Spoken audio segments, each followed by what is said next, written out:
As a parent, there are certain things that is expected of you towards your children. One of the roles of a parent is to provide for the needs of the child. Not only physical needs, but spiritual needs as well. The other role that is expected of you as a parent is to protect the child and to guide them and to tell them what to do and what not to do so that they may learn to make the right decisions in life.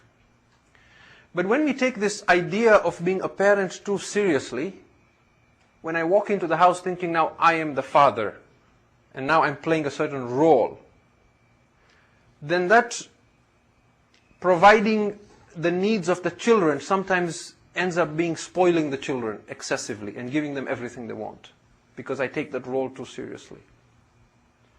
Or that idea of protecting the child changes and becomes overprotecting them to a point where you stop them or deny them the opportunity to grow. You become the obstacle. It is important to remember that even though the child is yours, that child is also a human being. And on the day of judgment, you will not stand as father and son or mother and daughter. You will stand as two individual souls who had a relationship in the world. If inshallah you both go to Jannah, then Allah will re-establish that relationship. But because He says in the Quran, we will unite them with their fathers and with their spouses and with their children. But on the day of judgment, there is a hadith from Rasulullah sallallahu alayhi wa sallam, Allahumma salli ala Muhammad wa ali Muhammad, in which he says, all relationships will be severed except my relationship with my family and the Ahlul Bayt. And that is why you see in the Quran, يَوْمَ لَا يَنْفَعُ مَالٌ وَلَا بَنُونَ. On that day your wealth or your children will be of no avail. Because there, that other soul will stand like an independent soul, not like your son.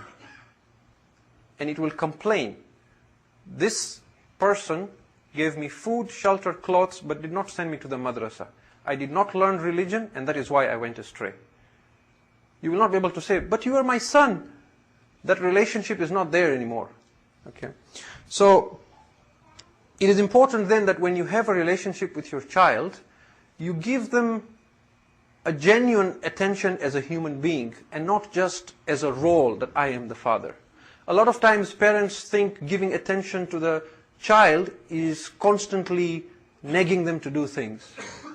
Have you done your homework? Go clean your room, eat your food, do this, do that, do that. That is also attention.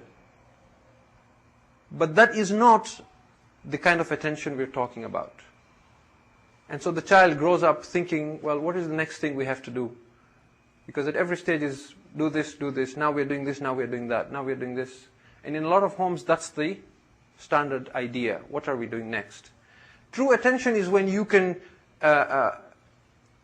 connect with your child and they feel your love as a human being, not just as a parent who is telling them do this, do that, and the other.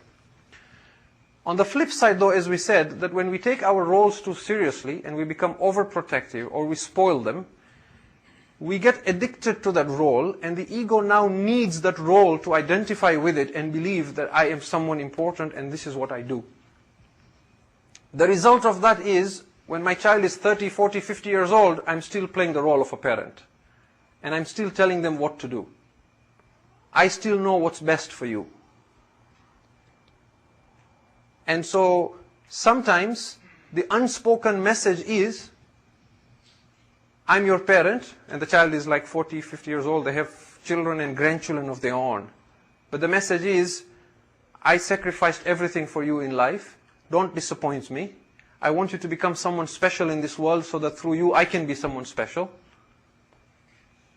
So, if you don't do as I tell you to do, I will emotionally blackmail you to a point where you will feel so guilty that you will do what I tell you to do. And I will love you and continue to love you as long as you do exactly as I tell you to do. So therefore don't disappoint me, and it goes without saying, I know best. This is the unspoken message. When you bring it out in words, you realize how ridiculous it sounds. Obviously, as a parent, if your child is grown up and has children of his own, you want good for them. And you might be thinking, wouldn't it be wonderful if I could stop them from making mistakes in life so that they would never suffer? Wouldn't it be wonderful if my children never suffered? Actually, no, it wouldn't be wonderful. Because if your children never suffered, they would be extremely shallow and narrow-minded. Suffering is extremely important in the life of human beings. It is only through suffering that we dig deeper into ourselves. We are driven deeper and we start discovering who we really are. It is suffering that cracks open the shell of the ego. And this is the paradox of suffering. That the ego creates suffering, but suffering dissolves the ego.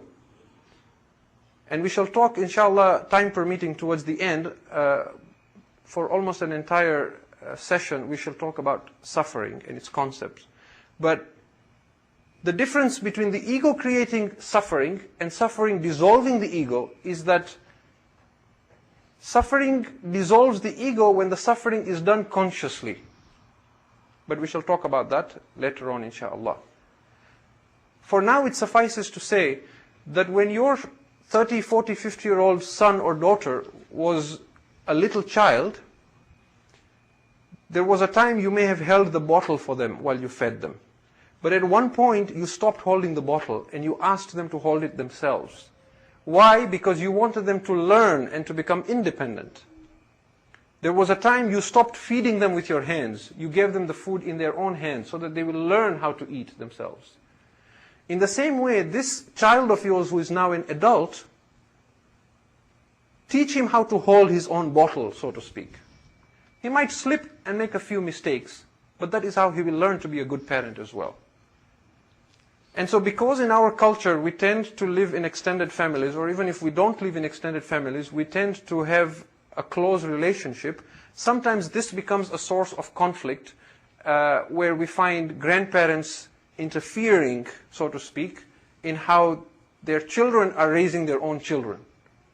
And there is a need to step back and realize, am I becoming obsessed with my role as a parent? Okay.